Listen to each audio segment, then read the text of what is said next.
புதுச்சேரி, அதாவது பழைய பாண்டிச்சேரி அப்படின்னு சொல்லப்படுகின்ற அந்த புதுச்சேரியில் இருக்கக்கூடிய முக்கியமான திருத்தலங்கள் என்னென்ன அப்படிங்கிறத இந்த எபிசோடு முழுக்க பார்க்க போகிறோம்.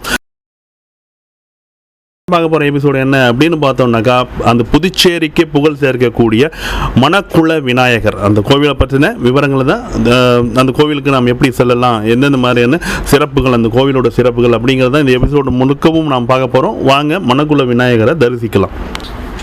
பொதுவாகவே நீங்கள் புதுச்சேரிக்கு வரணும் அப்படின்னாக்கா அதுக்கு வந்து 3 வழிகள் தான் இருக்குது. ஒன்று வந்து சென்னை வழியாக வரலாம், அல்லது விழுப்புரம் வழியாக வரலாம், அல்லது கடலூர் வழியாக. ஸோ இந்த சென்னை விழுப்புரம் இந்த வழியிலேருந்து நீங்கள் வரணும் அப்படின்னாக்கா ஏதாவது ஒரு பஸ்ஸோ ட்ரெயினோ பிடிச்சி நீங்கள் வந்து பாண்டிச்சேரியில் இறங்கிடலாம்.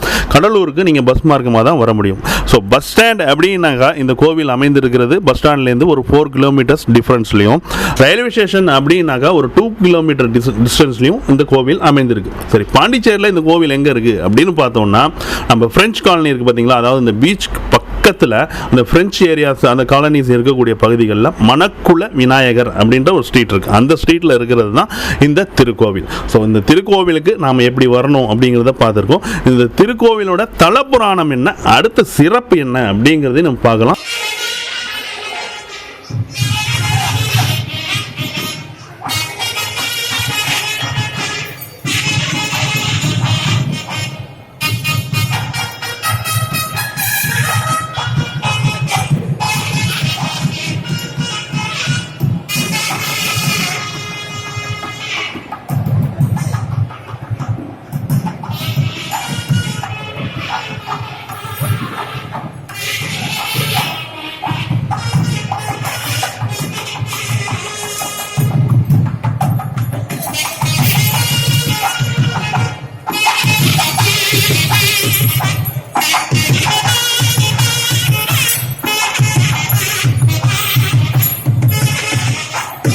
கோவிலோட தல வரலாறு அப்படின்னு பார்த்தோம்னா, சுமார் 600களில் வந்து பிரெஞ்சுக்காரர்கள் இந்த பாண்டிச்சேரியை தங்களது ஆதிக்கத்தின் கீழே கட்டுப்படுத்தி ஆட்சி செஞ்சுக்கிட்டு இருந்தாங்க.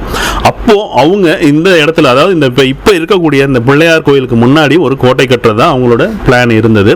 ஸோ இந்த கோவில் எங்கே இருந்தது அப்படின்னு பார்த்தோம்னாக்கா, ஒரு மணல் நிறைந்த ஒரு குளத்தின் கரையில் இருந்தது தான் இந்த மணக்குள விநாயகர். ஸோ இது வந்து காலப்போக்கில் மணல் நிறைந்த குளம், மணல் குளம் விநாயகர் வந்து மணக்குள விநாயகராக அப்படியே மருவி இருக்கு.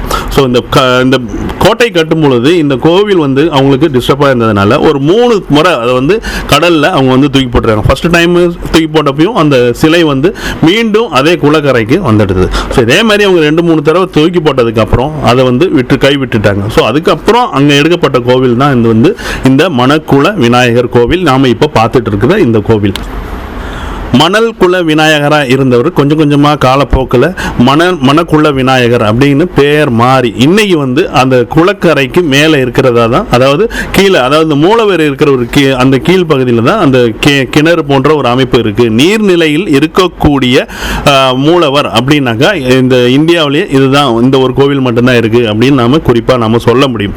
ஸோ அதோடு மட்டும் இல்லாமல் இந்த கோவிலோட சிறப்புகள் என்ன அப்படின்னு பார்த்தோம்னாக்கா, இந்த கோவிலில் உள்ள கோபுரம், அந்த மூலவருக்கு மேலே இருக்கிற அந்த கோபுரம் வந்து முழுவதும் தங்க தகடுகளால் வேயப்பட்ட ஒரு கோபுரமாக அமைக்கப்பட்டிருக்கு. ஸோ இது வந்து பார்க்கறதுக்கே ரொம்ப அழகாகவும் ரொம்ப மனசுக்கு நிம்மதியாகவும் இருக்கக்கூடிய ஒரு கோபுரமாக அமைக்கப்பட்டிருக்கு. அடுத்ததாக பார்த்தோம்னாக்கா இந்த உற்சவர் வந்து பார்த்தோம்னாக்கா ஒரு நர்த்தன விநாயகராக வந்து இதில் இருக்கார். இதில் வந்து 3 கால்களையும் உடைய அந்த ஒரு தாண்டவம் ஆடக்கூடிய நர்த்தன வடிவத்தில் இருக்கிற உற்சவ மூர்த்தி இந்த கோவிலில் இருக்கிறார். ஸோ இதுவும் வந்து வேற எங்கேயும் இந்த மாதிரி நர்த்தன விநாயகரை உற்சவர் மூர்த்தியாக நீங்கள் வந்து பார்க்கவும் முடியாது. ஸோ அடுத்ததாக வந்து நீர்நிலையில் இருக்கிறது ஒரு சிறப்பு, அப்புறம் தங்க கூரைகள் ஒரு சிறப்பு, நர்த்தன விநாயகர் ஒரு சிறப்பு அப்படின்னா கூட, அடுத்ததாக வந்து இந்த பள்ளி அறை, அந்த விநாயகருக்கு கோவில்களில் பள்ளி அறை என்ற ஒரு தனி அறை எந்த கோவில்களுமே கிடையாது. ஆனால் இந்த மணக்குள விநாயகரில் பள்ளி அறை என்ற ஒரு தனியான ஒரு அதை இங்கே வச்சிருக்காங்க. ஸோ அர்த்தஜாம பூஜை முடிஞ்சதுக்கு பிறகு அந்த அவருடைய உற்சவமூர்த்தியினுடைய அந்த பாதம் மட்டும் பதிக்கப்பட்ட அந்த பாதத்தை மட்டும் அந்த பள்ளி அறைக்கு எடுத்துகிட்டு போகிறாங்க. ஸோ அவர் கூட இருக்கிறது வந்து அவருடைய தாயார் பார்வதி அப்படின்னும் சொல்றாங்க. ஸோ பல சிறப்புகள் வாய்ந்த இந்த கோவிலில் வந்து நிறைய வந்து பிரார்த்தனைகள், அது இந்து மதம் மட்டும் இல்லாமல் இப்போ வெளிநாட்டினர், அப்புறம் இந்த முஸ்லீம்ஸ், ஸோ பிற மதத்தினரும் வந்து இந்த கோவிலுடைய தங்களுடைய பிரார்த்தனைகளை என்ன தேவையோ அதை வந்து பிரார்த்திக்கிறாங்க. ஸோ அப்படி பிரார்த்திக்கப்பட்டு அவங்களுடைய பிரச்சனைகள் தீர்ந்ததுக்கு பிறகு அவங்க வந்து இங்கே நிறைய நேர்த்தி கடன் செய்கிறாங்க. அதில் குறிப்பாக சொல்லணும் அப்படின்னாக்கா இந்த தங்கத்தேர் இழுத்தல், இங்கே வந்து பார்த்தோம்னாக்கா ரொம்ப பிரசித்தி பெற்ற அந்த தங்க ரதம் திருவிழாவும் ஒன்று இருக்குது. அதை வந்து அவங்க வந்து தங்களுடைய நேர்த்தி கடனா இது வந்து தங்க தேர் இழுக்கிறது இங்கே நடைமுறையில் இருந்துகிட்டு இருக்கு. அடுத்ததாக இந்த கோவிலோட என்னென்ன விசேஷ காலங்களில் எந்தெந்த மாதிரியான இது இருக்குது அப்படின்னு பார்க்குறோம். அதற்கு முன்னாடி இந்த கோவில் எப்போ நடை திறக்கப்படுகிறது, எப்போ நடை சாத்தப்படுகிறது அப்படிங்கிறத பார்க்கலாம். காலையில் 5:45 அது பார்த்தோம்னாக்கா இங்கே வந்து நடை திறக்கப்படுகிறது. ஸோ அந்த நடை திறக்கப்பட்டாலும் அங்கே வந்து இந்த காலசந்தியில் தான் நம்ம வந்து 6:30 தான் நம்ம வந்து கோவிலுக்குள்ளே நம்ம என்ட்ரு பண்ண முடியும். நீங்கள் இந்த காலசந்தி அதாவது காலையில் நடக்கிற அந்த அபிஷேகம், அந்த அபிஷேகத்தை முடித்ததுக்கப்புறம் தீபாராதனை 7:30 மணிக்கு பண்ணுறாங்க. ஸோ அதுக்கப்புறம் பார்த்தோன்னா வரிசையாக அந்த 6 கால பூஜை, அந்த உச்சிக்கால பூஜை முடிஞ்சதுக்கப்புறம் 12:30க்கு நடை சாத்தப்படுகிறது. அதாவது நீங்கள் வந்து 6:30க்கு நீங்கள் கோயிலுக்குள்ளே நீங்கள் வந்தாலும் 12:30 அந்த வந்து நடை சாத்தப்படுகிறது. ஸோ நீங்கள் வந்து இந்த கோவிலுக்கு வரணும் அப்படின்னா மார்னிங் அப்படின்னாக்கா 12:30க்குள்ளே நீங்கள் வந்தால் இந்த மணக்குள விநாயகரை தரிசிக்கலாம். சரி, அதுக்கப்புறம் எப்போ நடை திறக்கிறாங்க அப்படின்னாக்கா ஈவினிங் வந்து 4 o'clock இந்த மீண்டும் அந்த கதவு திறக்கப்படுகிறது. அதுக்கப்புறம் பார்த்தோம்னாக்கா அதுக்கப்புறம் உள்ள பூஜைகள், அந்த ஆராதனைகள், ஸோ அது எல்லாமே முடிஞ்சதுக்கப்புறம் அர்த்த ஜாம பூஜை வந்து 9 மணிக்கு நடந்து 9:30க்கு நடை சாத்தப்படுகிறது. So morning 5:45 to 12:30. அப்புறம் ஈவினிங் பார்த்தோம்னாக்கா 4:30 to 9:30 வரைக்கும் நீங்கள் இந்த மணக்குள விநாயகரை தரிசிக்க முடியும். ஸோ இங்கே பார்த்தோம்னாக்கா நிறைய அபிஷேகம் இது எல்லாமே ஒவ்வொரு நாளும் வழக்கமான அபிஷேகங்கள், 6 கால பூஜைகள் எல்லாமே நடந்துகிட்ருக்கு. சரி, இந்த மணக்குள விநாயகரோட பிரசித்தி பெற்ற திருவிழாக்கள் என்னென்ன அப்படின்னு பார்த்தோம்னா, பொதுவாக விநாயகர் கோவில் அப்படின்னாலே விநாயகர் சதுர்த்தி, விநாயகருடைய பிறந்த தினம், அதுவும் வந்து இந்த கோவிலில் ரொம்ப விமர்சையாக கொண்டாடுறாங்க. அதோடு மட்டும் இல்லாமல் இந்த கோவிலுக்கு வந்து நம்ம பிரம்மோற்சவம் அப்படின்ற ஒரு 10 நாள் 25 நாட்கள் நடக்கக்கூடிய ஒரு பிரம்மோற்சவமும் இங்கே வந்து நடக்குது. ஸோ அது எப்போ வருது அப்படின்னு பார்த்தீங்கன்னாக்கா ஆவணி மாதத்தில் இந்த பிரம்மோற்சவம் நடக்குது. அதாவது இந்த பிரம்மோற்சவம் இங்கே வந்து ரொம்ப சிறப்பான ஒன்று. அதோடு இல்லாமல் இந்த பவித்திர உற்சவமும் இங்கே வந்து சிறப்பாக கொண்டாடப்படுகிறது.